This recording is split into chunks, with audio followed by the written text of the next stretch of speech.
Hello, everyone. Yes, it's the podcast that you guys have all been asking me for. Yes, you've been asking me for it. I'm not just saying that because I want to feel good about myself. No, I'm saying it because you really have been asking for it. So here it is. And it's officially the first episode of Zoom In with Jacinta MaNgobese Zuma. Ooh. So this podcast is going to be something that I know a lot of you are going to be looking forward to every single week. We give you interesting interviews. We also want to open up a platform where you can learn some of the interesting things that you want to know but have never known where to get the information from. So we're going to make sure that we provide that platform for you by opening up a chance for you to ask any questions and we will answer them for you. I'm talking about simple things like we might take these things for granted, but one of them, for example, is a question that we've been receiving quite a lot in the debating and conversation space where people are talking about an MEC and a minister, and people have been like, what is the difference between an MEC and a minister? Well, it sounds like a corny question, but it's a good question. That's what we want, and that's what we're here for you to ask the questions, and we'll give you the answers. So here is the definition of an MEC. So an MEC is a member of the Executive Council tasked with the responsibility of delivering services within that provincial structure. So it can be the province of KwaZulu-Natal, for example, and that MEC is tasked with delivering services to the Department of Health. That is an MEC. Now, the minister is a member of parliament and they are chosen by the president. So they account to parliament and the president, and their duties overflow to the 9 provinces, and they're tasked with being the one that oversees that particular department in every single province. I hope you get the difference. So the one is more of a provincial level and the other is more at a national level. And they're also chosen by the president. So the president wouldn't choose MECs, etc., etc. That would be more of a task by the premier of a particular province. And I do hope that you are clear now. And remember, if you also want to ask us questions about anything that has to do with anything, and probably you just want better clarity, please send to us. We are on Facebook. That's Zoom In with Jacinta MaNgobese Zuma, or you can find us on YouTube, the channel that you're watching us from. You can just drop your messages here, but I'd suggest you actually email it if you can. Email it to admin@zoominsa.co.za, or you can say Luyanda at zoominsa.co.za. Or even Jacinta at zoominsa.co.za. I'm sure that Zoom In sounds so cool. Jacinta Zoom In. Yeah. Anyways, it's time for us now to also have a look at some of the things that will be happening on the show, since it is an intro for the first time. Well, we do want to also give you an opportunity for you to ask us some of the things that you're burning and wanting to know from anyone. Like, these people, like public figures, if there's like a question that you want to find out from something that's trending, we can get this for you. All we have to do is give them a call and say, hey, so-and-so, we heard that this and this is happening. So do you want to give yourself an opportunity to ask? I mean, like, everyone's been asking me about everything that's happened with my previous employer. And I know that's like the burning issue that everyone wants to know. So what happened? What happened? And you've been like avoiding talking about it. And I haven't said a thing about it. But funny enough, like people have been saying things on my behalf. So for me, all I'll say is I'm very, very keen to wrap this matter up and move on with my life, because it's one of the things that has been dragging. It's not that I expected it to go this far. I was having a good time, when you're just broadcasting on radio thinking everything is going to be fine. The next day is the next day. You're looking forward to your new contract. And when you get there, like, you're told that you're being terminated. That was a moment. I had to take that in, really, really take it in. But I can't say that it was heartbreak, because somehow I prayed about it. So I knew, maybe it's just an opportunity for other things to happen. But it does not mean that I'm happy with the way that it happened. I'm not. And I do feel like in a world of justice and in a world of laws and in a world of relationships, there are certain ways that you need to do things in a way that is comfortable for the next person, and you need to do things in a way that is acceptable and legal and can ensure that even in future, the relationship is still maintained. So no bad blood, no anything, just making sure that the things that I've heard and the things that I have actually heard even from people within my former employers' four walls are things that I take to book, because I don't want to go down as that girl who failed at her job, because I make it a duty not to fail at anything that I do. So that's my answer. And I hope it's satisfactory, but if it's not, then I'll answer it again. I hope I don't have to. Okay. So if you have a question on things that are trending and you want so-and-so as pendulel and give us a response, and for us to call them and hit them up and find the response for you, we are your go-to team. It's really simple. You send your message to our Facebook page, which is Zoom In with Jacinta MaNgobese Zuma, or you can find us on email. Yeah, email admin@zoominsa.co.za, or you can also find us on Luyanda at zoominsa.co.za, and we'll have our channel on WhatsApp. So do look forward to that as well. So when you're looking for the channel, obviously you'll just be searching for Zoom In with Jacinta MaNgobese Zuma. But right now, though, it's time for us to get into our interview with our guest for today. And I know you've seen the clips and you've seen the teasers and you're excited about it. Well, it's time for us to find out what King Somnala has in store for us.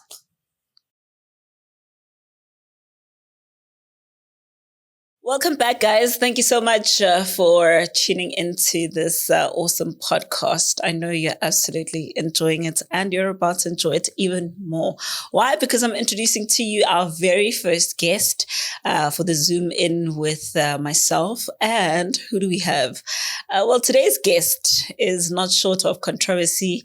He is someone who has been in the spotlight for so long. And I don't even know if I'm allowed to say he, or I'm supposed to say King, but I know that there's so much that there is to unpack. And out of respect, I am greatly honored to have you, King Somnala. Welcome to the show. I'm honored to be here. Thank you for having me here. I'm very excited. After a long time. I know. I was just saying, what's the last time? Was 2018, I think. Yeah. And that time you had come on the spotlight because of the whole HIV story, where the department. That was around 2014. 2014. It must have been that long ago. That long, yes. That long. 2014. It was a big story. Yes. Because many people thought we are a scam. Many people thought it's a money-making scheme thing, the issue of faith water, faith products. By that time, I think it was all about faith water more than any other product. But now you talk about numerous products that I still use in terms of assisting. I call them spiritual instruments through the direction revelation of God. All right, so just backtrack a bit, guys, on the intro if you're not understanding what we're talking about. So King Somnala, actually, one of the things that made him famous was the fact that the Department of Health was saying he is not allowed to say he can cure people of HIV. You remember AIDS. I remember very well. Because I was one of the first people that interviewed you. I'm surprised the way you even correctly called them. You are not allowed. I was even taken to commission. I remember. And you stood on your ground and you said, I can cure HIV/AIDS. But one of the other things that has made you popular or famous is that obviously you've got your own church. I don't know if philosophy. So no, before we get there though, that's not where you started. I want to know where you started. So when I met you, you were still a Christian pastor, right? A Christian pastor who had his own church, his own followers, but there was a lot of controversy around you in the sense that some people are saying Les Ntozens are not really Christian.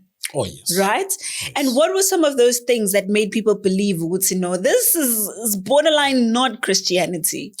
I think my controversy started when I was a Christian, Bible believing, a very staunch Christian, started by me, the spiritual endowment that God has endowed me with, healing people from all kinds of diseases. The order that I was displaying, some believe that there were some Western behind my gospel. By Western, they mean like No. Or what? They believe the order in terms of order. Okay. They say there is no black man who can be so organized. My church was very organized, musical, very orderly. I would say so. They forget that I come from the background of theology. I've been at a Bible school. After studying, I became a teacher. After I became a teacher, I became a principal of leading that organization. And then when I started my church, I was displaying very orderly what I studied when I was in Bible school. Okay. Then the reason they believe in that there was a witchcraft involved, my father was a witch doctor. Oh, okay. Yeah, Why Inyang? Not Sangom, Inyang. Yeah. Okay. And our community need to be taught about witch doctor and about umtagat. Okay. Those are two different things. You can be a witch doctor in a good way. You can be a witch doctor in a bad way. Was called witchcraft. Yes. So somebody said, I respect, witchcraft do you use? It depends which craft you are using. The word craft, like when you craft something. So what did you put together to get the result that you get? So most people thought there is a craft behind my spiritual performance that I perform. Remember, I was healing people with AIDS, and one of the things that I was doing, I was displaying so much power sometimes in my services. People will be under the influence of power from the time I started the church until 12 midnight. So there were a lot of things that people didn't understand, which in my view told me these people, they don't believe in the supernatural power of God. They only believe that it can only come on the dark side. So do you believe that your church is a cult? Which church? Your church. Before we get to the philosophy, I need to say where you were still a Christian. Heresy or cult, okay? Depends what you mean by cult. For example, every religion when it starts is a cult, one way or the other. Okay. Or heresy. What you mean by heresy or cult? You mean there's somebody who's controlling that thing for a hidden message that is not truly displayed on people. So if people say, well, you are leading people somewhere else, yes and no, if you think I'm a cult. Okay. Also, when we talk about heresy or cult, we're talking about somebody, one person controlling the whole thing. So that's why I say every religion, when it starts, Christianity started as a cult. Islam is a cult. One way, I would say every religion on the infant stage is a cult. Okay. Not necessarily because in a bad way. Because when people don't understand, if our man doesn't understand Jacinta, what he's doing, to some podcasts as you are launching your one, you're going to be a cult. Yeah. You're going to be somebody who's got the bad intention. Everybody at the end of the day, when you start something, you have a vision, you are leading a people somewhere, and in most cases, they don't know where you are leading them. I see. So when you came in, I was actually saying that the last time I saw you, you had one wife. And now you've added 5 more. I was 5 or 6. I was monogamous. Yes. 5 or 6 now. How many do you have now? 6. 9. 9. So I twisted the 6 and sorry, it's a 9. You just turned down your 6. I have 9. So you've got 9 wives. Oh, yes. I'll get to that. But the reason I'm saying that is because that having one wife was part of Christianity. And then you decided that Christianity is not the ideal philosophy that you believe in. And you have... Let me first say... Yeah. I didn't take his temple because I wasn't believing in the Bible. Actually, the Bible was my number 1 motivating book to take his temple. But why did you wait so long? Oh, very good question. Let me go back where the story of STEM started with me. I am born from a family of polygamy. My great-grandfather had 2 wives. My grandfather had 2 wives. My father had 2 wives.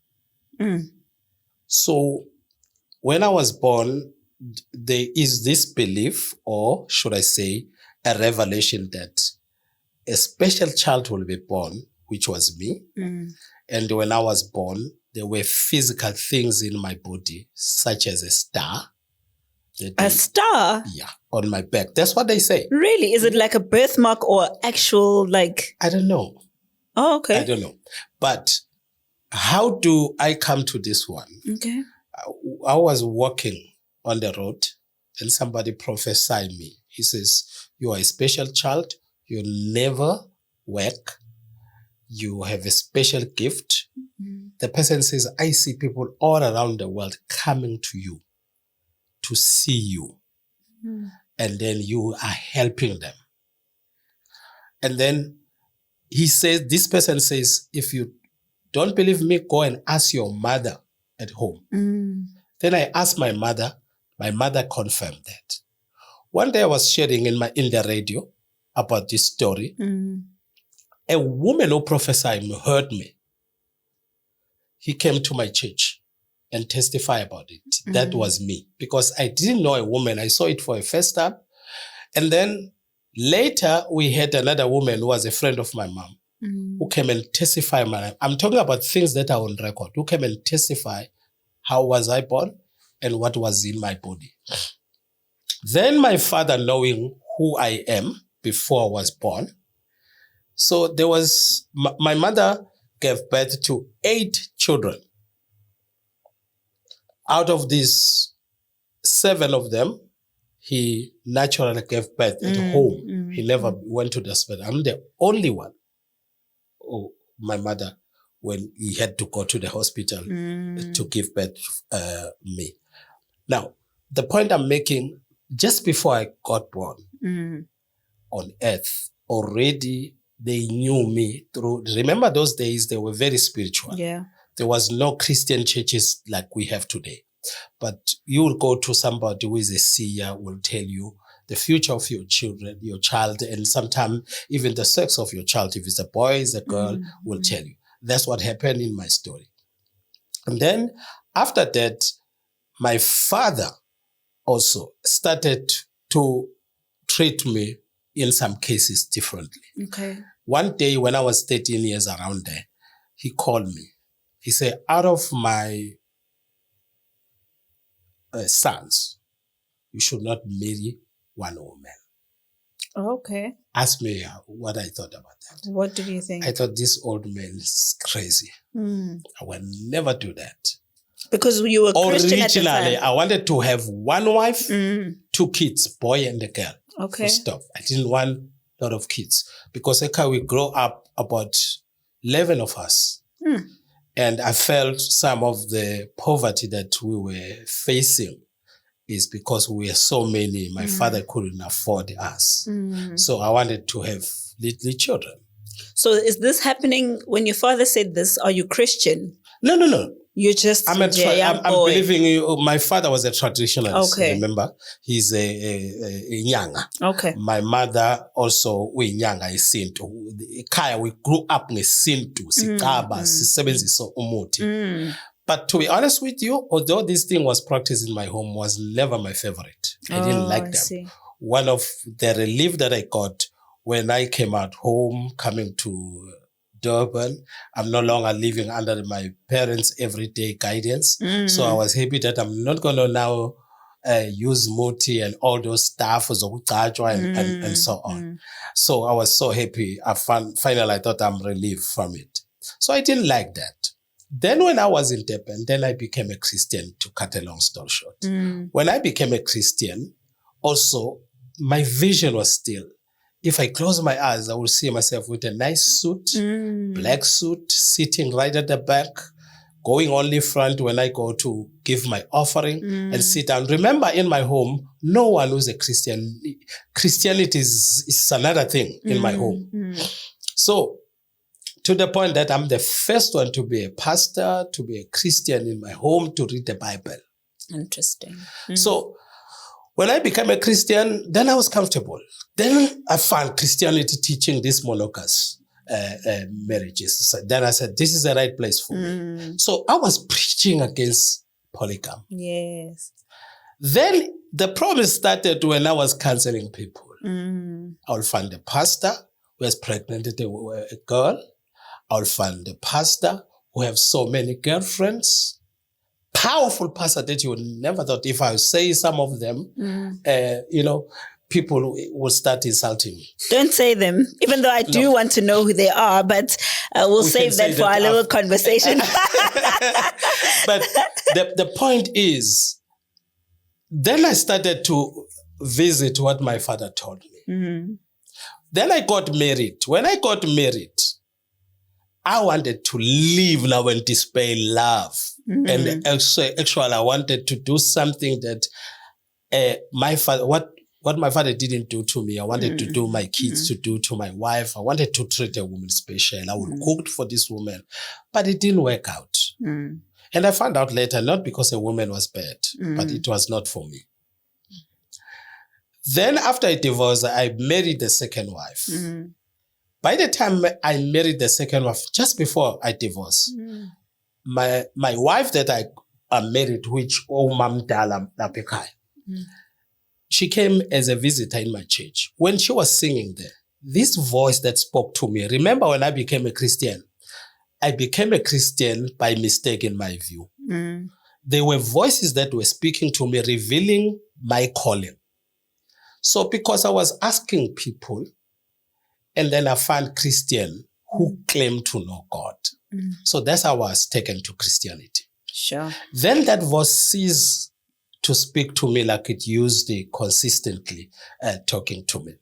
So when I became a Christian, then I said, this is the right community for me. Then every day as I grow, I became so confused. The reason, I'm a very critical person. I'm a critical thinker. Yeah. So in everything I do, I ask the question, why am I doing this? What will be the result? The inconsistent that I found in Christianity, starting from the birth of Christ, starting from the creation, starting the science, connecting things, I found almost nothing makes sense for me. But anyway, belief is a belief. Yeah. You believe, especially in Christianity, you are told, if you don't understand what the Bible says, you blame your mind, you blame yourself, because God is God. Who are you to question God? Yeah. So in Christianity, after I divorced, that's where I started to see Christian are the worst community. Why would you say that? No, the way they acted on me. Okay. The way they acted after you divorced. Yes. The people in your church or people outside your church who are looking in? In my church, outside my church, but not so much in my church. Okay. people that I thought, okay, we're in the same fraternity, special pastors, that I call them and say, okay, when I came home, my wife was not here. And some of them, they know my struggle in my relationship with this woman. And the next thing, the woman was invited in these churches. She was never invited when she was my wife. She was invited in this church. She was accepted such a way that some of the pastors, I confronted them. But to cut a long story short, when I got married to this woman, when she visited my church, she was singing. A voice said to me, "This is your wife." Now, mind you, I'm married, and mind you, I'm a Christian. By then, I was called bishop. But I believe that voice started to remind me what my father said.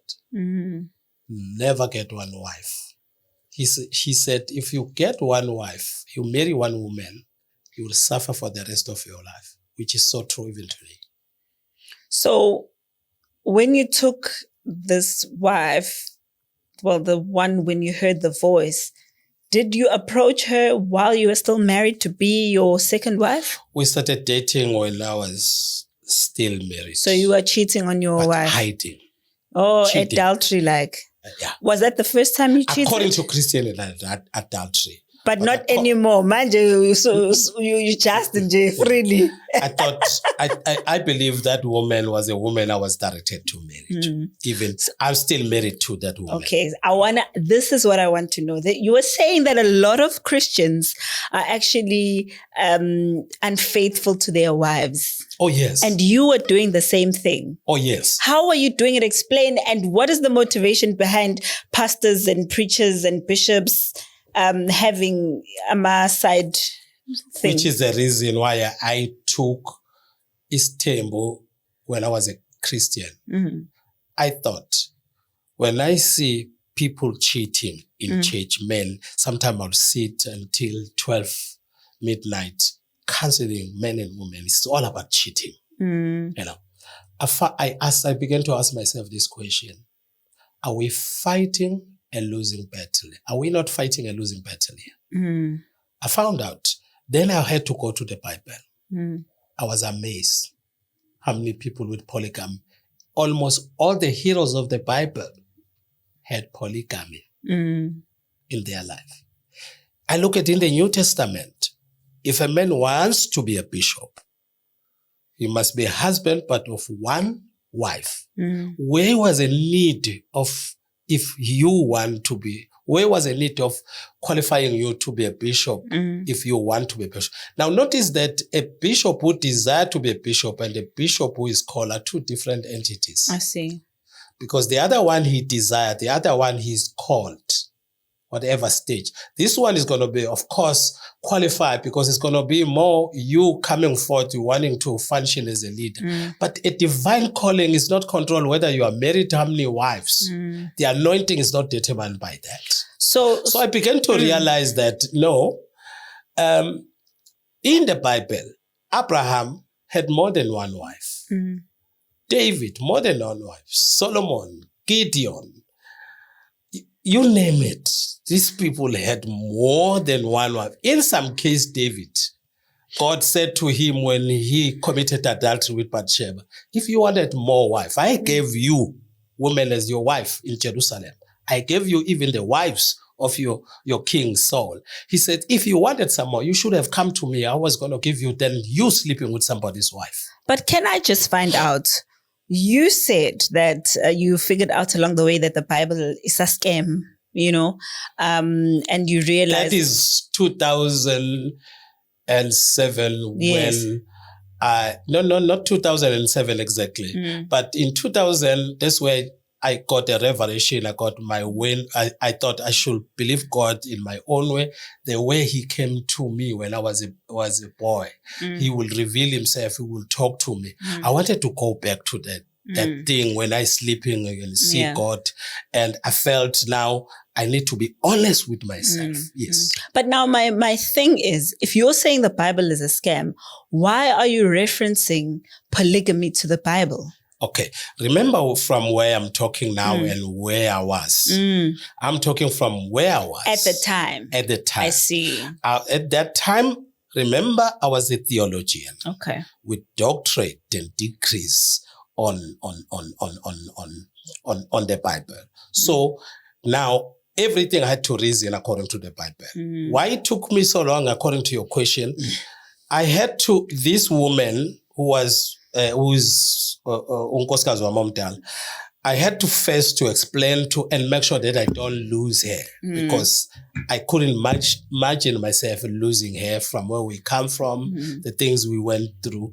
I wanted to make sure that at least I secure her and she understand me by taking another woman. It's not because she's insufficient. She's not enough for me. So she said no, thank you, and divorced you, and then you guys parted. No, I divorced with the first one. Oh, so this is not the first one that you're talking about. No, I never talk anything about divorce. Oh. Remember, I was cheating there. Remember, I was a cheater there. You were a cheater there in the Bible, but now you're not cheating. No, I don't cheat. But why did you break up? That's why now, even when I see a girl, you tell, and the one we discuss with my wife and tell this. How about this one? This one, this one is that. You know, that time it was my thing, and she ended up finding out that thing. But first of all, I want to find out why did you divorce the first wife? Oh, she divorced me. Oh, why? Was it cheating or something else? Well, I felt we were not flowing. Okay. Yes. Of course, I can say part of my cheating, because I declared to her even when I started to go out for cheating. Actually, I'm just saying cheating because I told her, now I'm going to do the things that you have been accusing me. She first accused me about cheating when I was honest with her. So I end up cheating. So you were cheating because she said you were cheating and you were not cheating? No.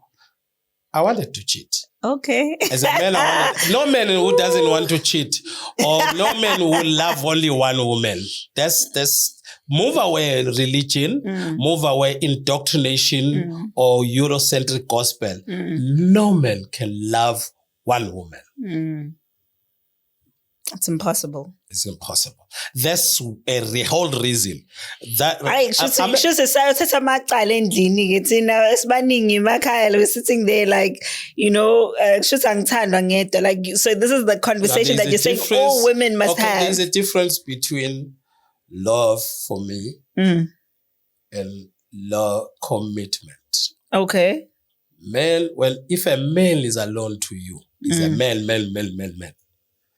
He's not, he doesn't have diabetic, he doesn't have anything he's afraid of. If he loves only you, he's just committed to be with you. Okay. Don't fool yourself and think because... It's not because he doesn't want to be with someone else. You got it. There is a difference between the desire to do something and doing the ability or things. Is it allowing you? If it's allowing you, is it worth it for you? Is it worth it for your husband? The reason many husbands are hiding when they are dating is because they are afraid to lose you. Because they don't cheat because you are not enough. So why do you cheat? The bishops and the people that you are in consultation with, what is the main reason? Just if you can give me just like a short answer, very short answer. Because church is a game that we play. It's a business. Oh, so church is not real. It's a business. Church is a business. Interesting. So now that you've moved to being if a pastor, most of the pastor, if you will hear them, if you don't believe me, I can just make a conversation with any of the pastor and talk about polygamy and girls. I know pastors who have girls, maybe 10 girlfriends. So if you were to give me a name to just wild card. No, I don't. You don't want to give me just I don't spoil your podcast. I mean, you're not exposing anyone. You're just saying and some of them are my for friend, example. Some of them are my friends, and I won't dare that because some of them have kept their marriage through their cheating and lied to their wives so that they can. I'd be so worried if you are my husband friend. Yes, I'd be so worried. So the cheating is that we are trying to suppress our reality. That's what cheating is all about. Okay. Yeah, because in the olden days, there was never any issue about cheating. Men having more than one woman, it was never a story. So now after white people came with their colonization, so they colonize us. That's why even themselves, they have mistresses. I can tell you big names in America, where America is known for the gospel. Okay, because we're not in America, maybe you can indulge me with some names. I'm trying to say, although they are Western, but they suffer from that. Yeah, that's what I'm saying. It's because you know some Americans, because we're not in America. You don't want to give me the South African names, but I just want to see like a reference, Nyana, of someone that we look up to and say, this person is like, woo, glory to God. But like behind the scenes, there's something else. Haven't you heard a pastor begging a little girl saying, give it to me? Huh? Haven't you heard that? Some of those pastors are my friend. And even saying, give what to me? Even, if you don't know, you don't know. If you know, you know. But what I'm saying, even counseling behind, even influencing the broadcast that was going to be done as a discipline to that person, I was behind. Wow. Okay, there's so much to talk about here, because I know I still want to get into the part where you're now taking 9 wives. But before I get to that, I want to find out, moving from Christianity now to this new philosophy that you have a revelation to. I want to call it that because I don't want to call it a discovery. And you can call it discovery. I can call it a discovery. Yeah, discovery, if you go to the Greek word, revelation, it means to envelop, to discover, to reveal. Okay. Yeah, it's a discovery. So you are now preaching Plentianism. I don't know if I'm calling it Plentianity, Plentianity. Whatever. And I see a lot of people on social media, when they're your followers, they call themselves Plentian Jacinta, for example. And that's their names or the belief that they have. And you've got quite a number of followers. What is Plentianity? Plentianity. You got it nice. I tried. You are not trying. You are saying exactly. Plentianity. Let's start with etymology, Plentianity first. So you got plenty from the word plenty. Yeah. And then I call Plentianity. I call that word. I'm sorry. So when I call that word, it's simply explaining a philosophy of faith in the simple term the child can understand. Philosophy, you know, that is made up of 2 words. Phileo, love. Sophie, wisdom. If we were to break down that word.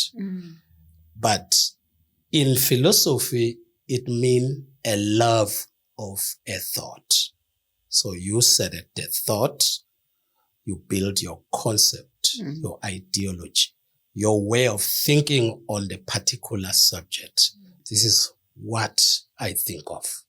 So that's why I would say Plentianity in the simple form is a philosophy of faith. Meaning what I believe about philosophy of faith. I believe 70% at least should be a knowledge that you can prove about what you believe. Yeah. Then 30% should be left as a belief, because a belief is a belief. Yeah. No one can say for sure God exists. No one can say for sure God doesn't exist. So if I find the atheist says God doesn't exist, I don't bother myself arguing with the atheists. I try to tell them to prove to me that God doesn't exist. So no person can prove that God doesn't exist. True.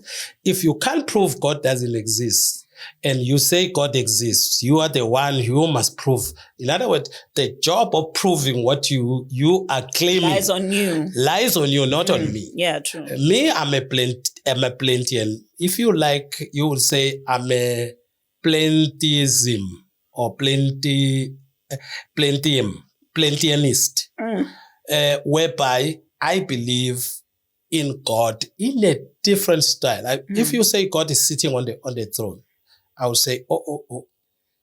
Because if I say, prove it for me, you won't prove it. You'll end up going to the belief. So you're saying God needs to be practical. Yes. So it can't be that I have an idea of what God is from someone else who told me BC. You can be sure that I don't believe in anthropomorphizing God. Okay. Where you make God as if he's a person, he's a human being. Okay. If you put those qualities to God, then I differ with you. So God needs to be practical things that have happened that prove his existence. I think you are defining Plentianity. Plentianity is I would say, is a philosophy of empirical knowledge. Okay. By empirical, I say, I'm talking about the knowledge, not a sensory knowledge. Sensory knowledge, it means it's a knowledge that can be proved in my sense, in my 5 senses at least, or one of my 5 senses. Touch, smell, what you say? What else? Touch, smell, sight, speech, and hearing. Okay, let me define from there. You remember science is a knowledge that you gain by what? Observing. Okay? Were you a teacher? No, no. Sorry. I'm a teacher in my community. Okay. I'm not educated, so don't put me there. I'm only grade R. So let's talk about science is a knowledge you gain by what? Observing. That's why I start a problem when you say in the beginning God create. So how do you know that? Because as a scientific knowledge, a knowledge that you can prove, you have to be there observing on the first day God did this and this and this. Now somebody comes in 1,000 years later, he's writing what happened when he was not even born. When even the first man was not created.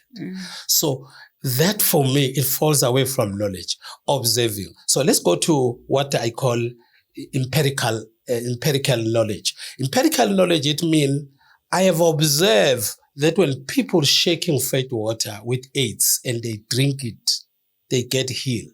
However, I can't explain how it happened. But when it's demonstrated, remember, it's a knowledge gained by observing, proven by what? Experiment or demonstration. Any science, field of science, it has to come to a place where it's tested or demonstrated. Then when it's demonstrated, it brings the results. Then you got a tangible result.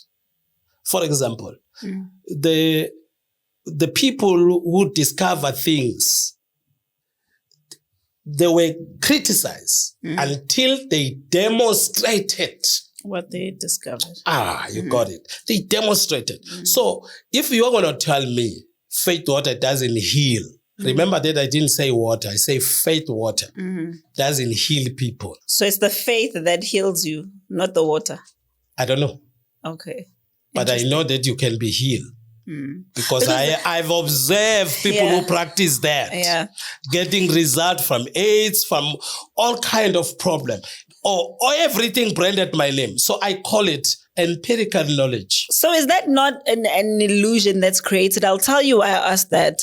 Because what is the illusion? It's something that you create in your head that might not actually be real. The reason I ask that. I like that. The reason that I'm asking that. I hope you're going to stand for that. I'm asking.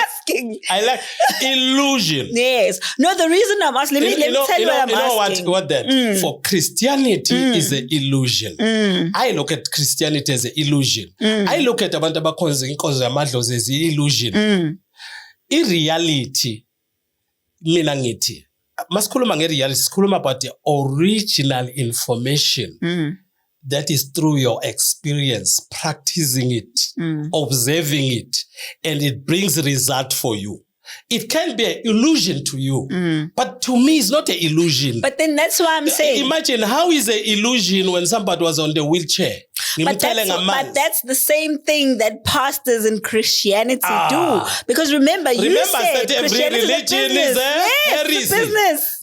You said it's a business. Yes, it's a business. So that's what I'm saying. Depends what business. Are you roping people on that business? That's why I'm asking. If it's a business for Christianity and this is a business, right? And then there's ask me what is mine. Then there's you as well providing a service. Yes, I do. Every Thursday, I sit down with people who are blind. I sit down with people who are crippled. Sit down with people who are married. What do you think I'm doing? It's my profession. You're providing I'm a service. Consultant. Yes. I'm providing a service. It's a business. It's a business because I'm exchanging the ability, the gift that God has given me. But you are giving me money. Is it real? Is it an illusion? Is it real? What is reality? Reality is something that you said can be proven. Then if somebody came with a wheelchair, he get out and leaving a wheelchair behind. It's not a reality. So it's not like you buy those people and say, hey, come to my church and pretend that you can't walk and then I'll give you 5,000 rand and then you can walk. I wanted to answer you this way. Even on Sunday, this coming Sunday, you can watch 1KZN. You will find me there. Healing. I think this week is going to be playing for the second week this week. Playing a woman who came blind, not being able to walk, and leaving my consultation. So can I bring my own person? Because I'm skeptical. You know, when I see these things on TV. I like skeptical people because those are my client, are my target. The people who are skeptical, the people who say I buy people, I like them because I want them to come. Yeah. Yes, I want them to come. Okay, let me finish. Yeah. Imagine, Jessica, me buying you with all my wisdom that I have. I think people who say I buy people are stupid people. My shows are played on my media platforms internationally. Like we discover my music is watched more in America and in Western countries than in South Africa. I am saying this is Jacinta and she was crippled. Your neighbors are viewing you on the national TV. I'm playing that. Do you think I can do that? Every Sunday playing that. Do you think I'm not caught for now? I have been doing this for 17 years as a Plentian. 17 years. I'm not caught. No one has ever stand up and say, I was faking. You talk about those Nigerians who came here and say they resurrected people. Have you heard anyone saying, Mina, ubabnala wangteng? Have you heard of that? No. Instead, you'll have people say, and some of these people, Mama, some of these people, they've never met me. They use my product. Some of them might come through the dream. So where do you think you get that gift from? I believe from God. From God. Depending how you define God. Okay. And I also want to find out from you, when you're talking about all these miracles, which one stands out for you of all the things that you've done in your work and in providing services? Which one stands out for you and says, you know, this day, this was prolific? Okay. I think God used me. I would say 2 ways or 3 ways. 3 ways. In faith product. Okay. Faith product, that's where God revealed to me after people came out just taking my towel, taking whatever, taking anything with my picture. And it works supernatural for them. It heals them, it helps them on Kaisit and so on. That's faith product side. Okay. Then in faith product are divided into 3. There is a faith product where you use by faith. And I don't want to tell you what some other people are practicing because I don't even agree with it. But it gives them a result. Then there is what is called somnolence healthy lifestyle. I would say that's me working on that one. Okay. Using my skill, using what science says, how to eat, guiding people. I heal them from AIDS. I put them on the program of 3 months, 6 months, 9 months, and they get healed. And then there is another one called Bapila Band. I'm sorry. Is that the one that healthy cures eating? AIDS? I'm sorry. It's all about maintaining your health. Okay. Eating healthy food that will support your body. Oh, if you know me, I was not that. I do. Yeah. So I can get slim just from drinking it? No, you don't just drink. You get into my program. Oh, there's a program. How to detox. Okay. Okay. Okay.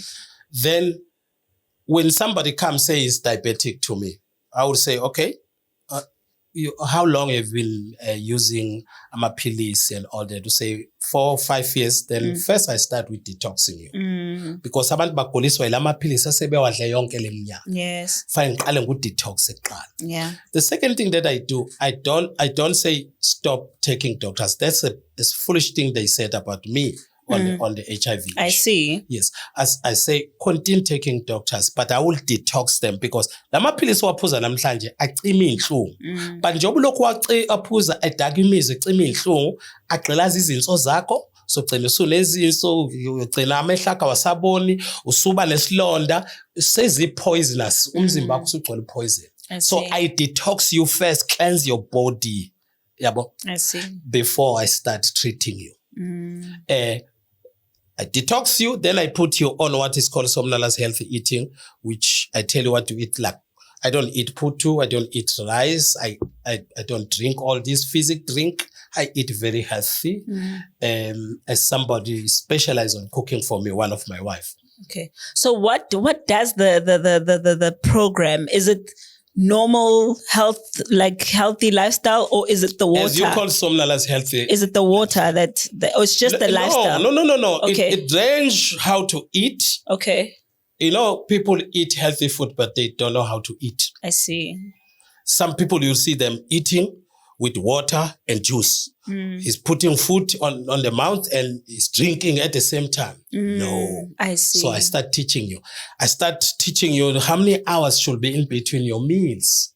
I only take my meals in the morning between 7 and 9 or between 7 and 9. Yeah.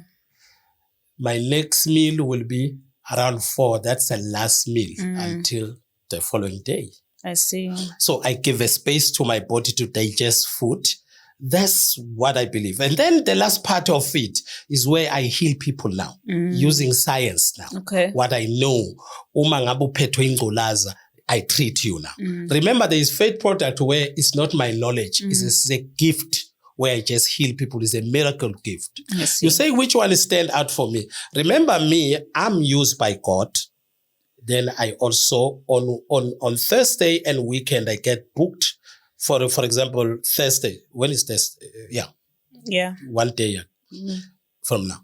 I will be sitting there. People pay money to see me.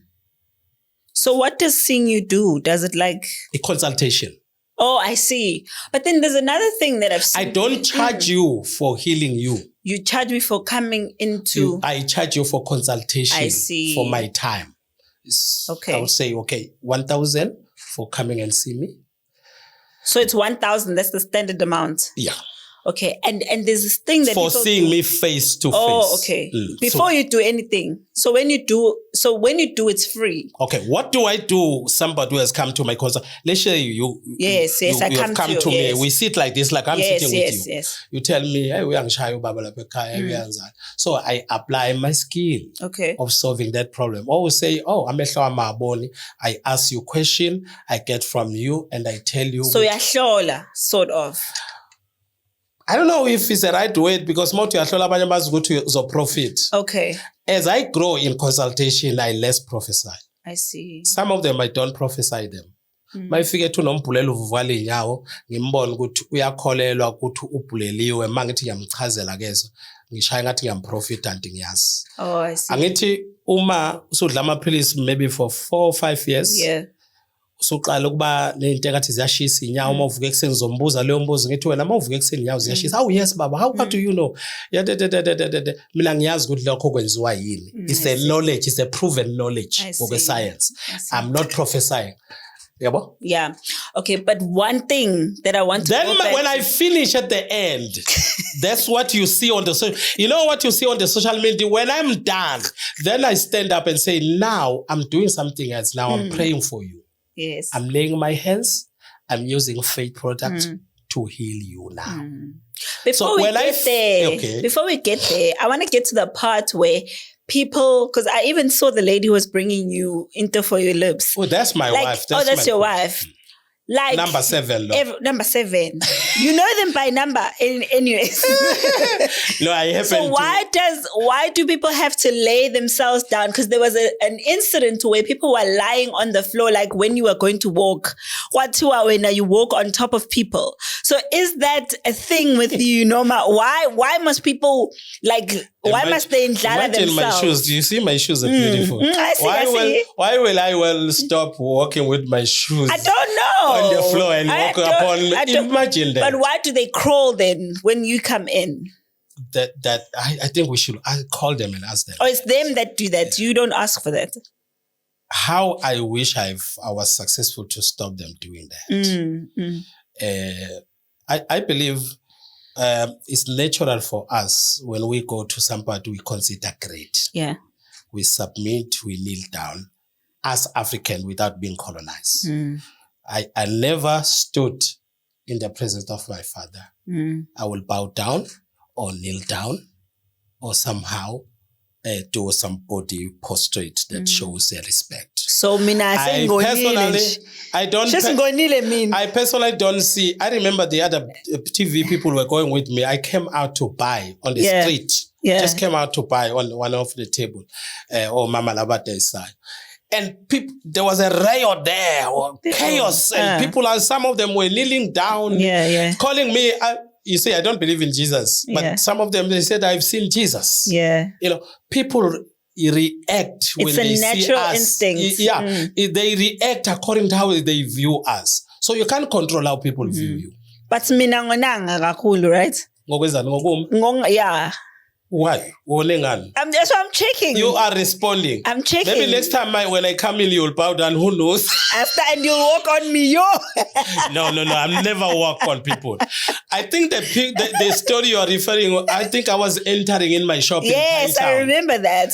Did you see me walking on them? No. It was a picture, so I wouldn't know. I have been in the places where when I come in, people literally take their clothes and spread them down. Until your story of the Bible tells the same thing about Jesus. Spreading down. So are you saying you're Jesus? Or you're a prophet like Jesus? Remember, to me, Bible is a mythology. Legendary story and fictional story mixed together with some truth. It's not a real story. Not real. But meant to teach us something. Not necessarily literally. I want to talk about your wives now. And you told love my wives. Yes, because I'm fascinated. You're the only person I know in the world, Engmazio, who's got 9 wives. Peaceful, not fighting. Peaceful. Do you know why I'm going to say? Because I went somewhere the other time and someone said to me that your wives come in, like all 9 of them, and do the same thing. Like if they're shopping, they all shop at the same time. If they're doing their nails, they all do their nails at the... Is that true? Or by phone? No. No. People assume a lot of things. Okay, first, we don't stay together. Okay. Wives. Everyone's got his own place. So there's 9 different houses. I stay in my own house. So there's 10 different houses. I stay in different places. And we live life. We flow with life. We don't program too much. There are things that we believe, they get bored.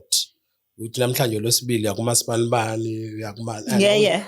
that. What do you do? We live life. We flow. We organic, man. What does that mean? We are flowing with life. There's 10 houses. How do you decide that today I'm here? Or what does organic mean? Or about 3 will come into the same house one day? Or I don't know. I'm just trying to figure out what do you mean organic? Okay, let's start with do they do things together? Yes. Sometimes when it's necessary for them, they do together. Okay. But anybody buy his own cross at his own pace. Okay. And then, here, I came with how many of them? 3 of them who are here with me. So those 3, almost everywhere you'll find me, you'll see me being with them. Those 3? Because their job compels them. I see. 1 head my office and 2 of them, they are in my office. And they arrange my security team. When I go with the internet. So they work with you. So yeah, when I travel, I travel about 10, 12 people, sometimes more than that. So you have to book a hotel, you have to do this. So it's a lot of job. It's like a company. The only thing that people need to know that they don't know about me. Okay. We don't treat ourselves as husband and wives. Okay, that's interesting. What do you treat each other as? As a family. Okay. And meet each other according to the needs. So what if I have a need today and you are treating someone else to their need? I don't know how to explain one. I think I married independent women. Okay. They don't depend on me. Why would you depend on me? But there's other things that they depend on you, like, you know, like intimacy. Like, I want you. I don't want someone else. Like, I want you. You're my husband, and you're with number 6. Do you want your husband every day, and every day when you want your husband, does he do everything you do? But what if day that I want him this day, I want my husband today, and husband is with number 1, 2, after 7 days? Because I'm like number 9. There's a difference between you and my wife. You want what you want. Sometimes that can be selfishly. Okay. So I think polygamy is for mature men, mature women. Okay. Not selfish. My wife, when they are in my home, sometimes they will be pushing one of them to say, you are remaining behind tonight. There's never a fight. That's sometimes how you see when something is a gift from God. I see. I may not be able to explain to you. Sometimes you'll hear them jokingly. You'll think what they play on social media. If all goes well, you'll see reality show about us. And they just flow somehow. I'm coming from my school. They were there. Some of them, they are focusing on my school. Some of them, they are focusing on my World of Plenty product, which we have about 21 shops. Yeah. Some of them, they are focused on that one. Some of them are focused on me. Me, I'm more on the production. I'm more on counseling, consultation. I travel every weekend. Every weekend, I'm on the road. Going all over South Africa. People will book the hall and say, we want you to come. I will sit there, and finish around 4 or 5 afternoon. So everything has got its own mysteries, and they say with science is the law of cause and what? Effect. Yes. Cause and effect. When you are responding to that vibration, that dimension, then you don't have a problem. With what? Number one, if you are going to be exchanging, nobody's forced but exchanging. Remember, like it's your choice to be a monogamous a relationship. We choose. That's why my wife, if you ask them, they will say they can't imagine themselves without you. No, they can't imagine themselves. Oh, you're not talk mean. I see. We enjoy that. That's where our gist. When we are together as a family, somebody's focusing on this. Sometimes we will be sitting as a family. They know exactly who's responsible. The one who came here is responsible for anything getting into my mouth. Because there was a time where the doctors said, I got poison in my body. Wow. So, everybody was just from who? Well, it's a long story. But for a family to sit down and say, okay, we need one person that we know is responsible for what Baba eat, what Baba drink.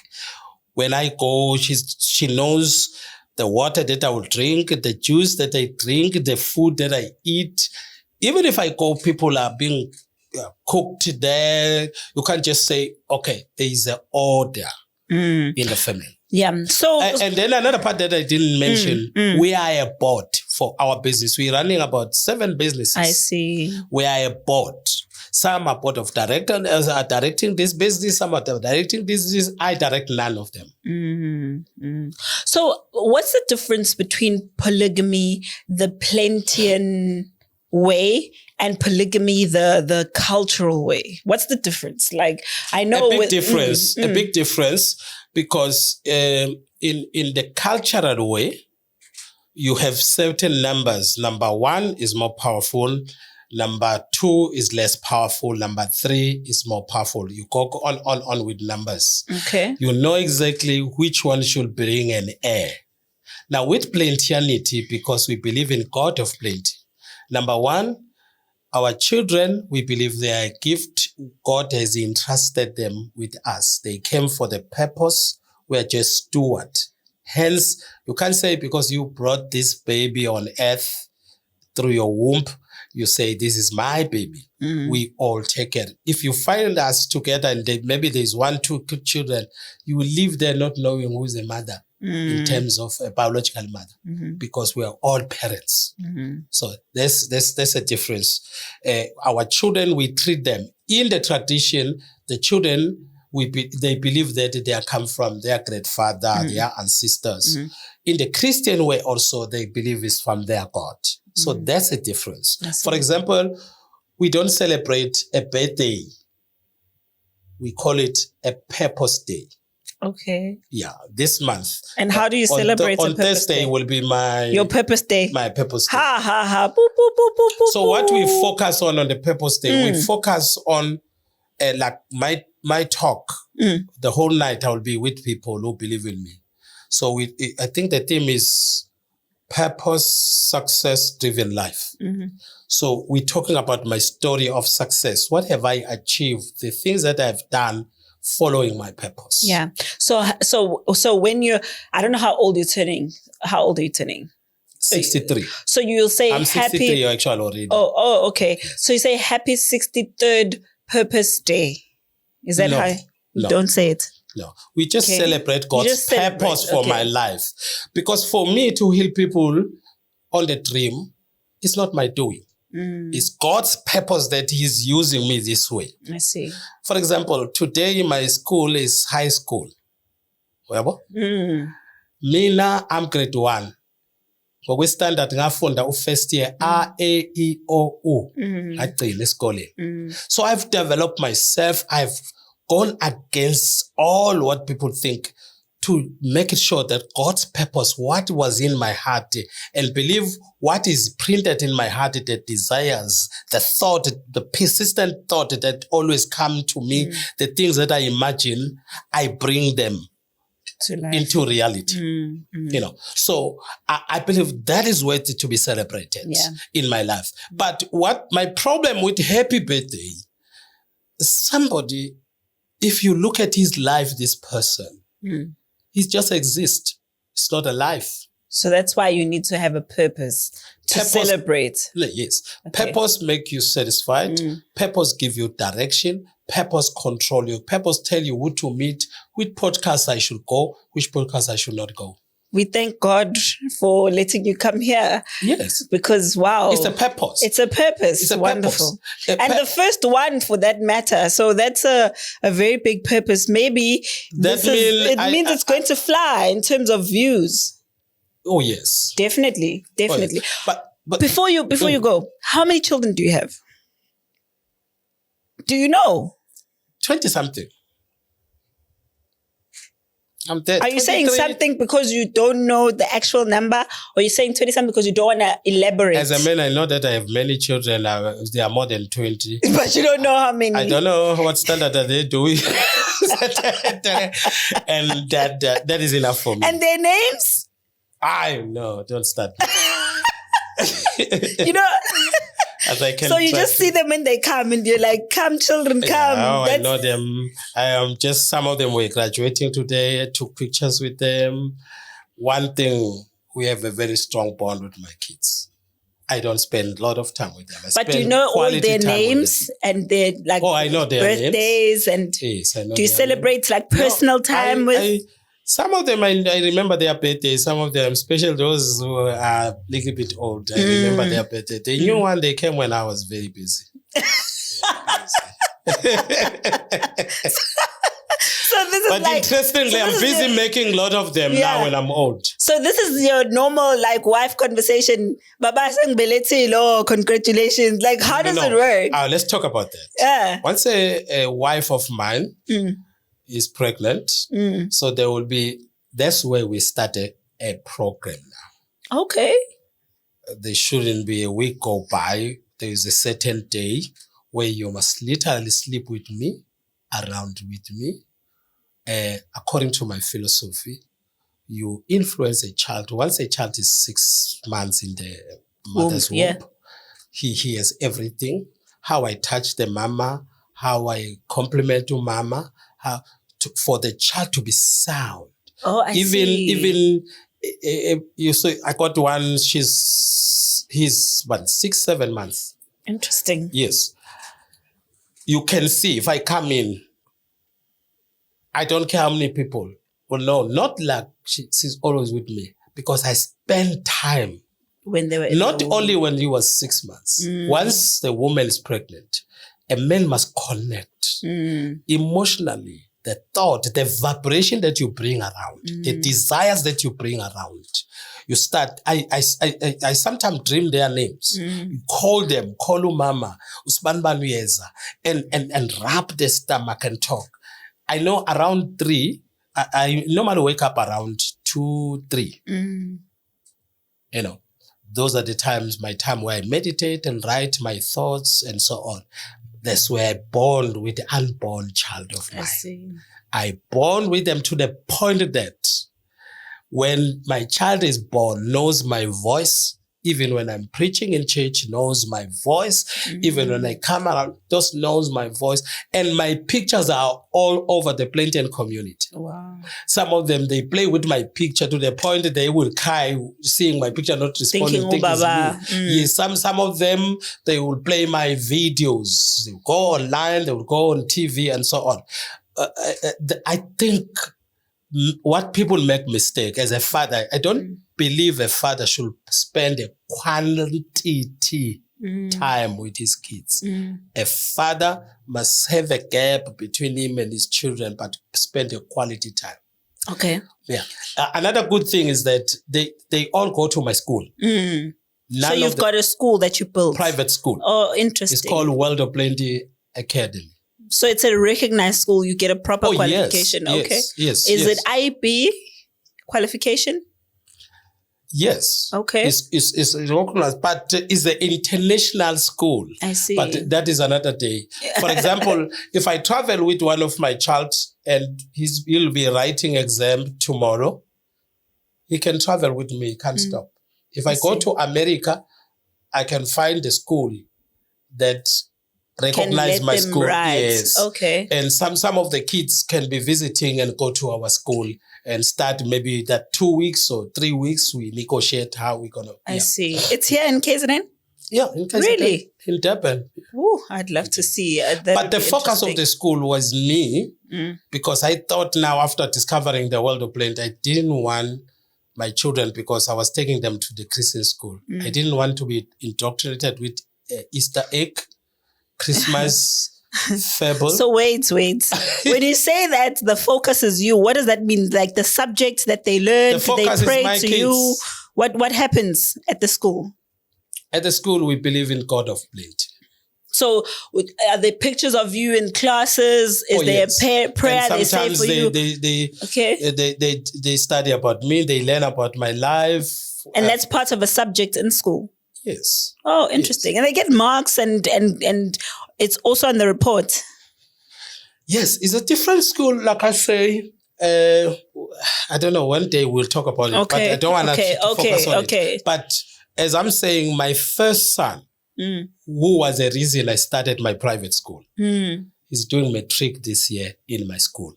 I see. That's your firstborn son? Not firstborn. Oh, I see. The first son to go to my firstborn is over 40 years. Ooh. Okay. I see. Another thing you remember, I was jolling. Jolling. So I was not born an angel. I see what you mean. I see. But now, have you ever, with what you've just explained, you said that when your wives are pregnant, you have to make sure you see them every week. That's where I consciously focus. Yeah. But has it ever happened not that only the wife, also unmarried darlings? Oh, you've got girlfriends as well? We don't call them girlfriends. Oh, what do you call them? Darlings. My woman, my wife. So how many of them are there? Do the wives know about them? Is it a secret? But before we get there, there's so much. I just want to find out. You will meet them when there's something in the family, or like when the school are closed, we all come together. So the wives know what they call family time. Okay, I'm coming there. I want to go here first. So have you ever had an instance where more than one wife was pregnant at the same time and you needed to do? Oh, yes. Okay. How many of them are pregnant at the same time? Is it just two? I think two of them. Okay. They are children. One is, they're just apart. They happened at that time too. They were staying with me, I think. Oh, I see. Both of the wives were staying with you in one place. One was my wife. One was, for the purpose of communication. A darling at the time. Yes. Okay. So you've got darlings now. How do you decide which darling becomes a wife now that you've got 9? I don't make wives. You don't I see a wife and take a wife. So when do you see, in the process of seeing, like, do I have to do something amazing? When you display enough. During the darling phase? Of course, during the darling phase. And of course, in some cases will be the med. For example, I have one that I've paid lobola for about, 4 years? It's the 4th year. But not married. Why? They're not married. Well, like, one kumuntu nomsangano wakakholelwa and, in this case, for example, I pregnanted her. I quickly went to pay lobola. So I normally don't go there. I put money on the bank. By the time the Bakongi goes there to negotiate, already the money is in the bank. Okay. We're just following the processes. And they corrected a wife the same day. If we pay lobola today, we pay everything, and then we bring you back. So you take me, because now you've lobola'd me, you take me as... Same day, we come with you back. What culture is that? It's Plentian culture. It's a Plentian culture. And the families are okay with this? Yeah, we negotiate. Okay. That's what we do during the negotiation. No, but you still are not wanting to answer my me. family... So you've got 9 wives, right? And then you've got darlings. How do you choose? Like, because you don't have time. That's what you just said. You don't have a lot of time. So how do I prove myself that as a darling, I'm ready to be promoted to be a wife? And as a wife, what different thing do I get that the darling doesn't get? Not much. All they enter one gate through the heart.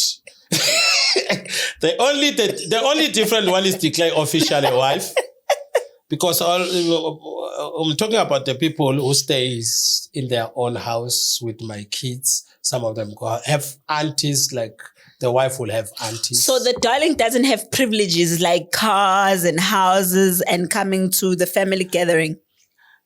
Well, no one have special privileges, including me. Is your function that determine what you get. So the wives and the darlings are treated the same depending on whatever functions that person is performing. So if you're performing your functions well, then you Let's say you are a manager, you're managing our shop, you're a general manager.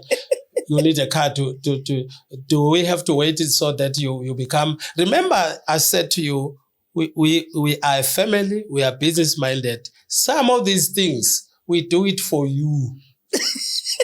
You. In my world, so if mina nawe sivumelana namhlanje ukuthi siyathandana, in my world you are my wife. In my world you are my wife. So the other things are dynamic, involving the family, what they believe, what they don't like, what they want. Those are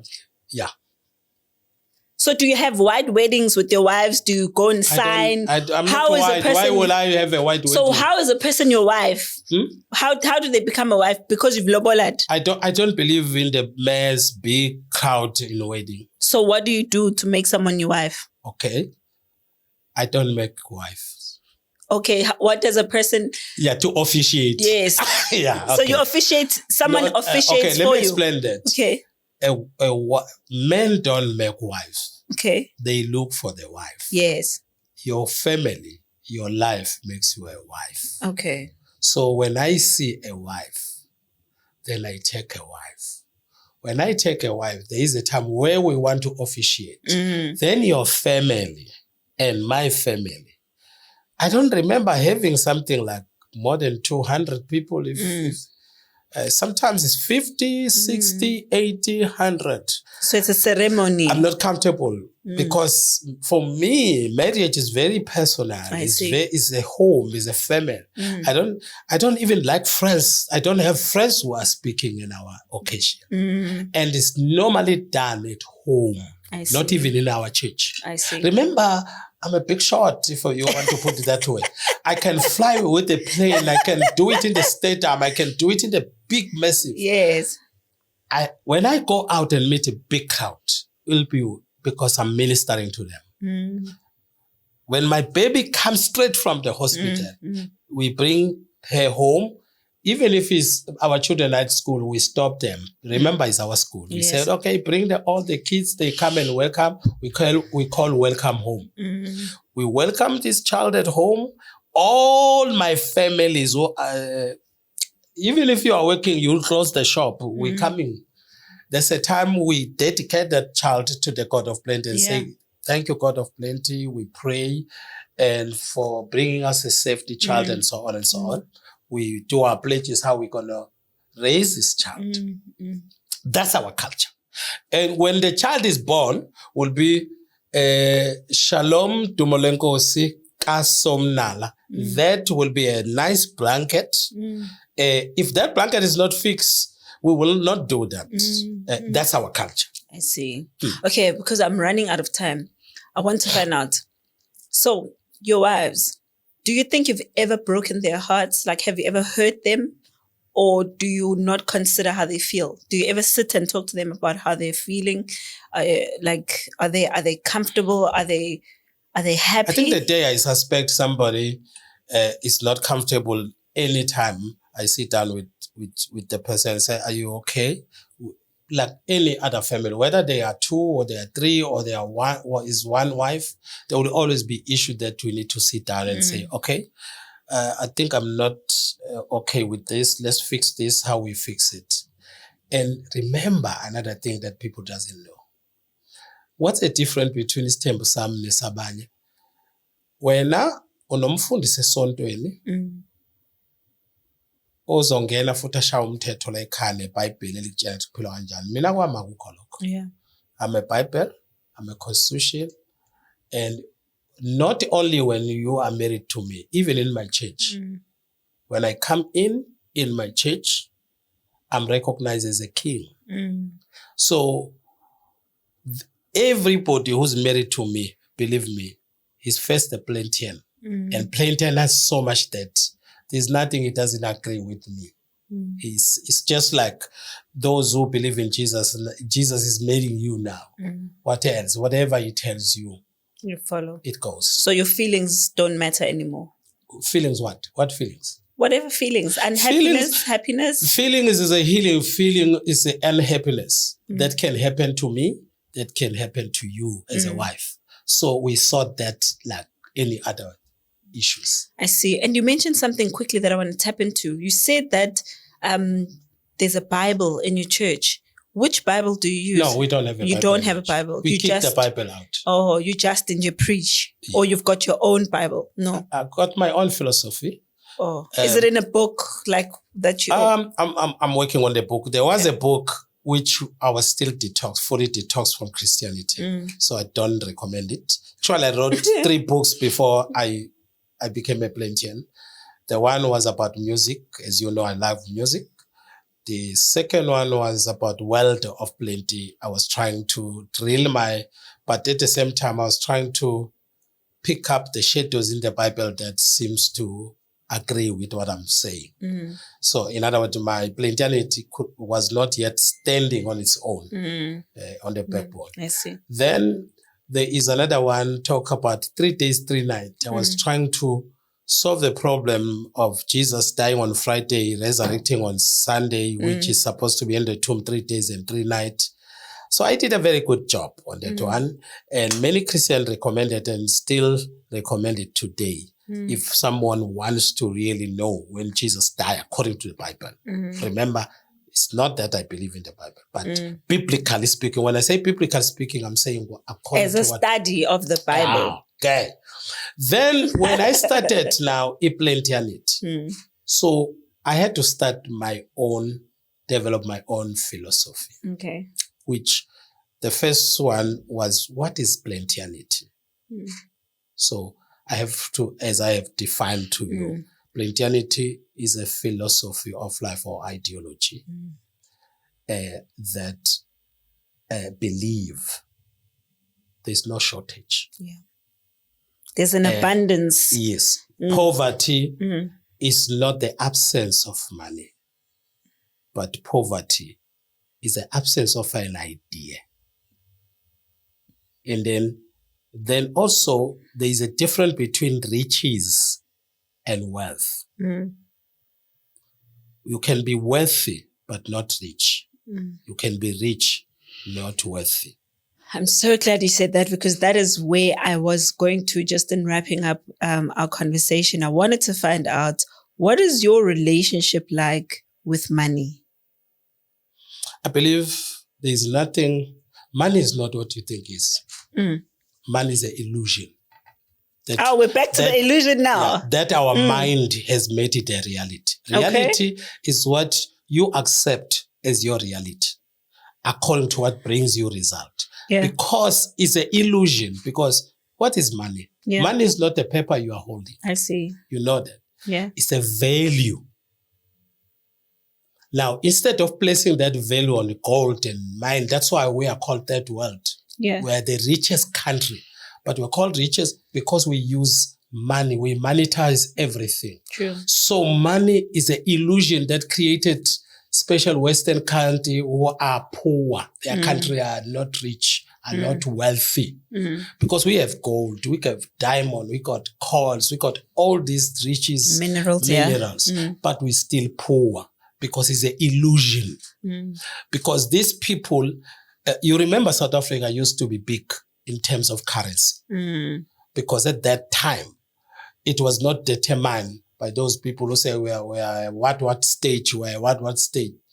You know, for example, the issue of Zuma and Ramaphosa. Because Ramaphosa is not for people. Mongcabanga ingana imali esilahlekele lesikhathi se-COVID. Yeah. Billion a day, billions a day. 500 billions was just disappeared. If it was Zuma, we'll be using today. Uzuma kukangakanani sisenziwe junk state kuthiwa siya. Junk state siya, the economy is crashing konke lokho. But at Zuma, things were successful. Yeah. Yabo? For example, I'm talking the truth here. But if you don't like me, you can bring all the accusation. And in our days, I've learned that people, they don't listen to listen. They listen to respond. They listen to answer you and respond. Not even respond, to react. Yeah. Because when you respond, you answer accordingly. I see. You see? So the point I'm making is, for me, I wish we can reverse this whole system of monetizing everything. We go back to the reality of land, where wealth is. Natural things that are not made by people. That's where the wealth is. We are losing value not because we are not that strong, because we buy other people's. Let me tell you something. They make you rich. They know once they got you rich, you will never be wealthy. You will never be wealthy. Because as somebody who's rich, he depends on money to be rich. and the things that he can get through money. But somebody who's worthy, he's got things that can attract money, can attract other things. True. So that's my relationship, how I think in terms of money and riches. When I talk of abundance, I believe there is a difference between riches, prosperity, and success. Success is that I had a vision of wealth of plenty. And then today is a mandate, is a mission. It's no longer a vision. Yeah. A vision is what I see coming in the future. A mission is what I'm actually doing it now. True. So if you will ask me, all my vision has come into mandate or mission. But the only one thing that I envision now is I look forward whereby the universities, the schools will study my material like plentiology, Plentianity. You understand? Plentiology. Those are the things that I've developed. By the way, ma'am, you can go online and Google what I'm saying. What is Plentianity? It will tell you online. Remember when I started, people will laugh. What is Plentianity? We don't even see. They will go and Google and don't find it. I said, wait and see. Today, even if you say, what is plentiology? What is plentiologist? What is sobunala? What is somnala? Is there is defined. And very soon, I'll be releasing books that define these things. Yeah.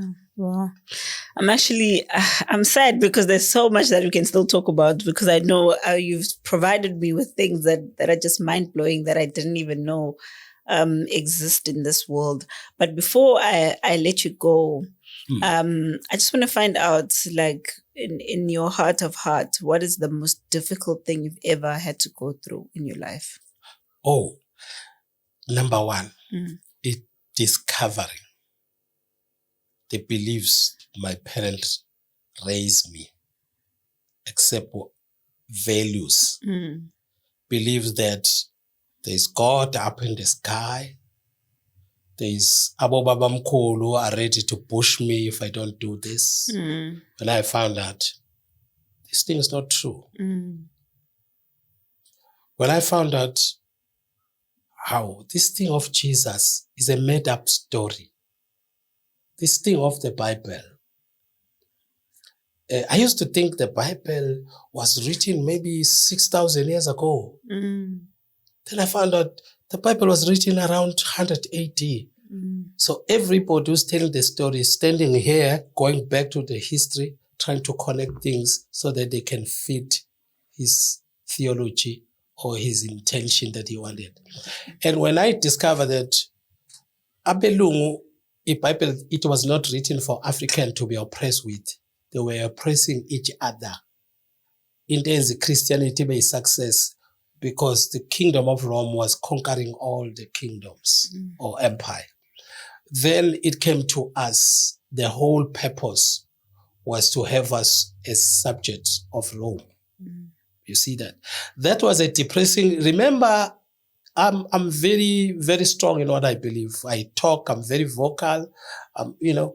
I display what I believe in.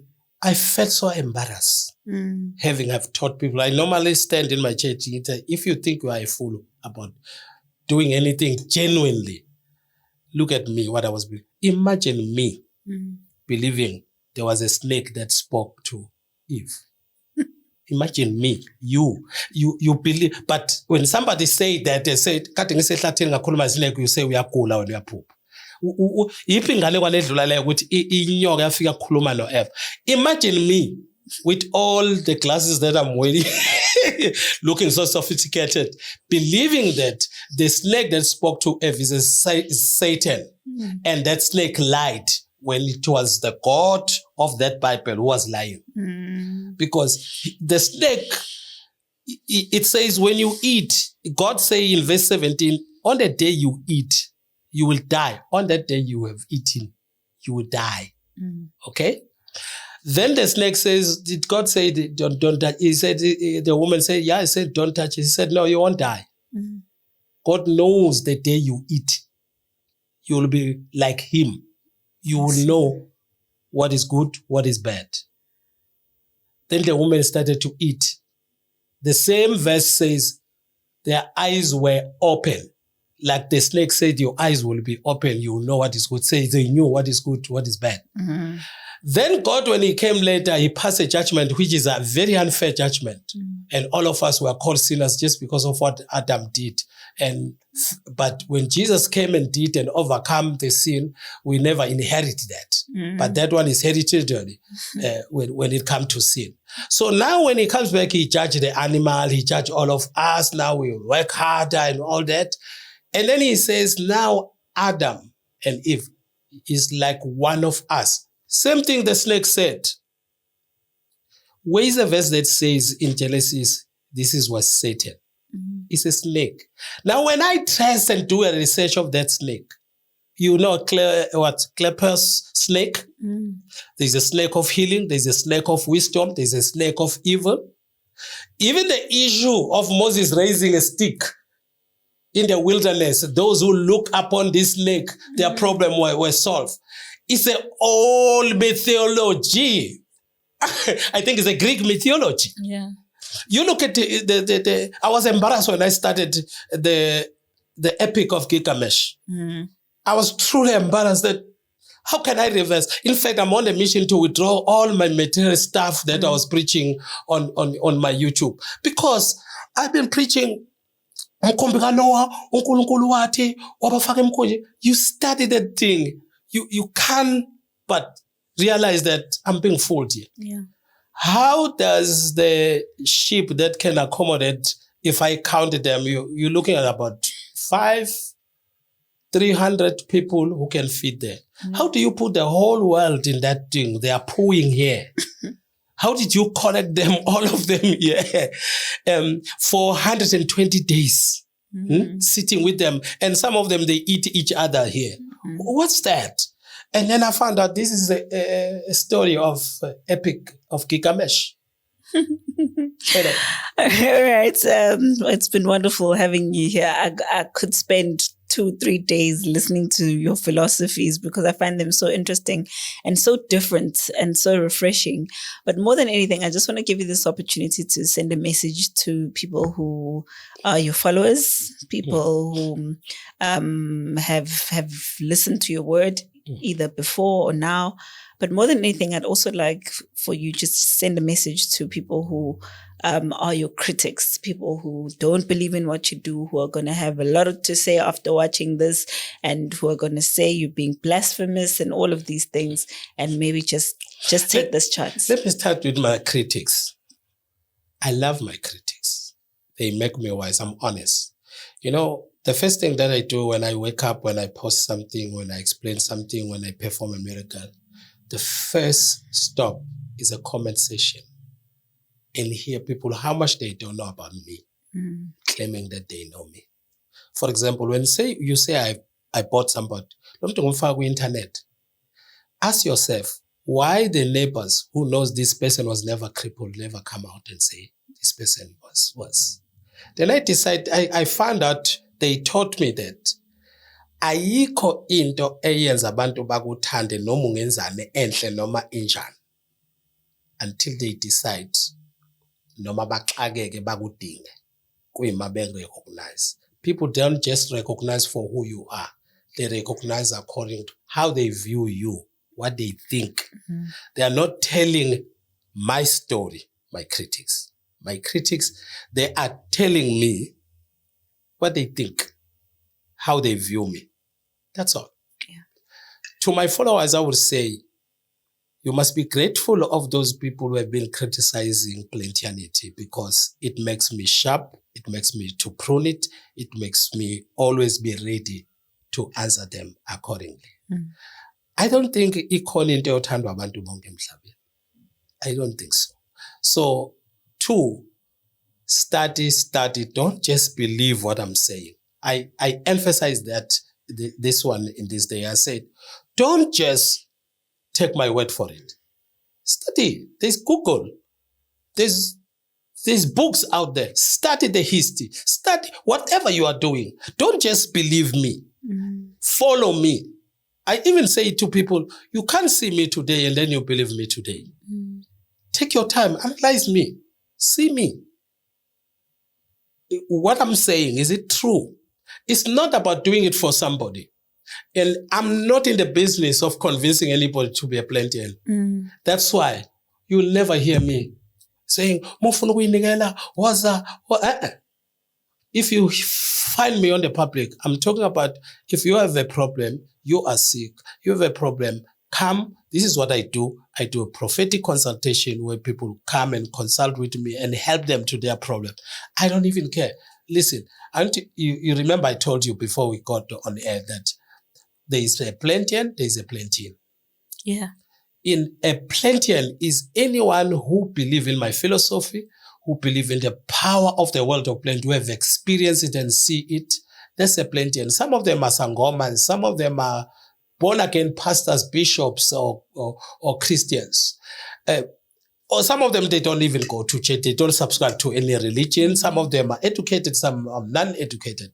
A Plentian is anyone who can come anytime to me and consult. And some of them, they will say, hey, we don't want a camera. We don't want to be seen. Some of them are mayors. They come privately to consult with me. And then there is a Plentian.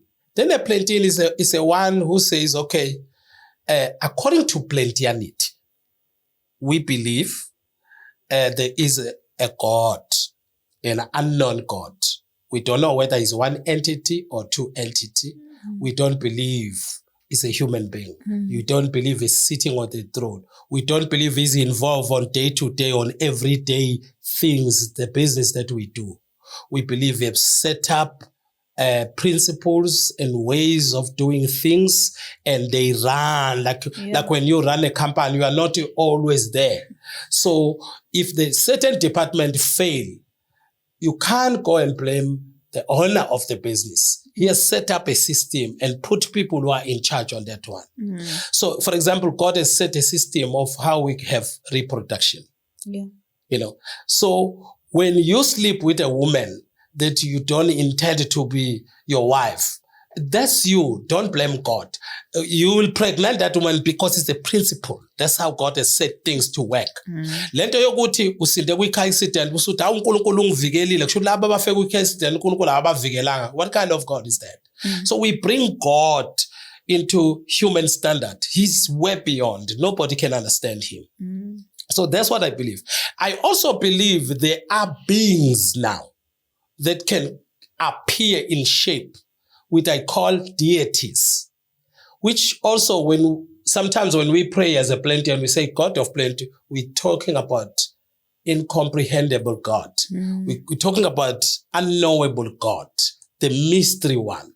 That God, I believe, is in every one of us. In some point, that's why we are creative. Then there is a deities, which are God who manifest to us so that we can relate with them, because they are being, we can see legs, we can see head, but the really God, whom I call creator, nobody can know for sure. What is that God? That's why when I'm doing what I'm doing, there is a certain deity that appears to actual deities. From the time I was young, they would come and talk to me.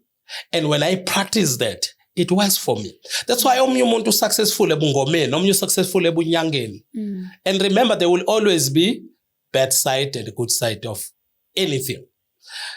I believe also when I was using Plentianity, Christianity, and say in the name of Jesus, and people got healed, they were not healed because of the name of Jesus. They were healed because of the power, the anointing, the purpose that is in me. That's what I was born to do. I was practicing that. The issue of the name, because what would you say when people say Somnala? And some of them you'll hear noma bekhuleka bethi Somnala basho ngikhona lendlela Somnala siyabonga Somnala, like you will pray to Jesus, you know, and these people, they get result too. So let's not be clouded on those things. Let's realize, remember, in science, if to understand the universe, you have to approach it in terms of image. Everything evaporate. As I'm sitting to you, you evaporate an image. I evaporate an image. Some call it aura. you evaporate certainly. That's why sometimes I will be entering into a place. People will start falling down. People will start coming out of wheelchair. I've never prayed. I never call any God of Plant anything. Sometimes I'll be sleeping in my head. That's why there's what I call a network of thoughts. When you think, they say you evaporate image. That evaporated mean you are releasing image. And the image cannot be finished, cannot be destroyed. So people must understand we are images in different levels and for a different purpose. When you focus on that, you will stop criticizing other people. That's why I don't criticize people. I only respond when people talk what I know about them. Yeah. That's King Somnala, who joins us on today's podcast. It's been such an incredible conversation.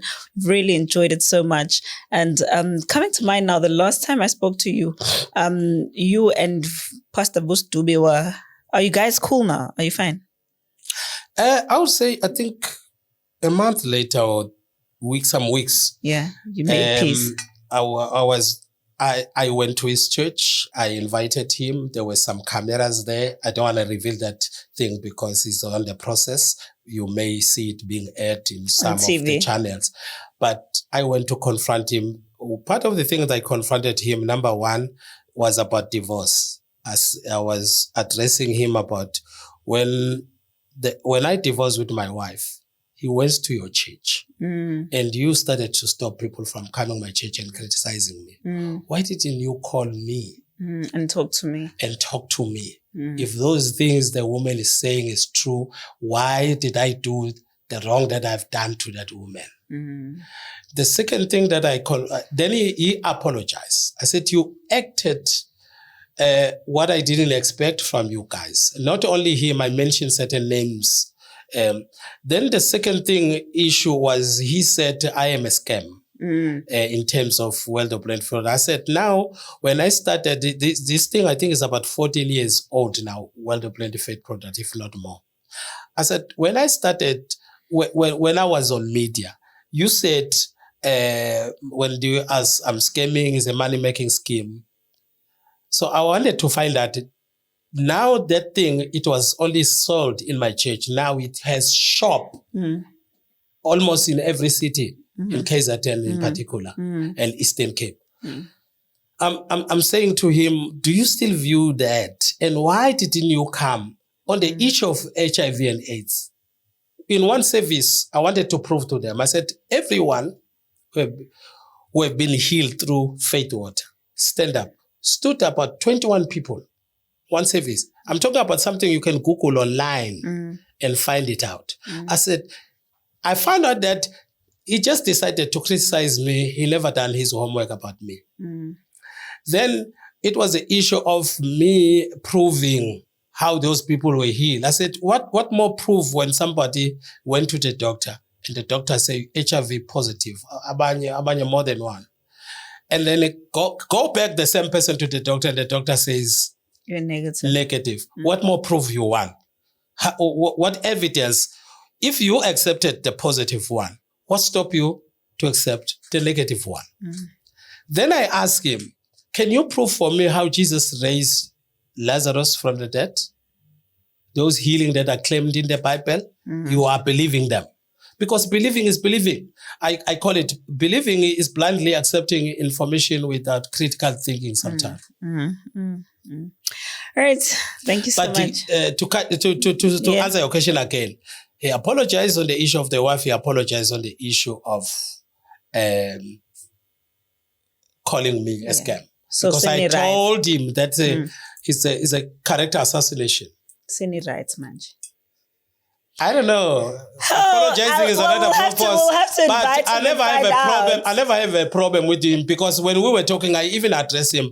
I saw in the playhouse, you were trying to run away from me. I said, I greeted you. The one reason, because I wanted between us, there will be a communication like any other person. And I think another issue was the issue of his team. You remember we debate on one of the big radio station. That was me. Anyways, but thank you so much, King Somnala, for your time. And we do appreciate this so much. We know good to you. You took the whole day basically to be here out of your busy schedule and your many businesses. And we will definitely, and I mean definitely, connect with you again because we still want to tap into the story of the school. We still want to tap into everything else that you do. Actually, we never go into detail. It was like a brainstorm. Yes. So we do want to find out more of the things that we're doing, and hopefully that reality show that you keep hinting about. There is a possibility of that, depending. Sometimes your reality, people may not like your reality. Production houses. Yeah. Actually, two production houses that are working are pressing each other. They're fighting. Yeah. So you have to choose. I have to choose which one. All the best. And thank you so much. Thank you so much, guys, for watching. Please make sure you click on the subscribe button and you can spread this and make it as viral as possible, because this is the kind of stuff that conversation is made of.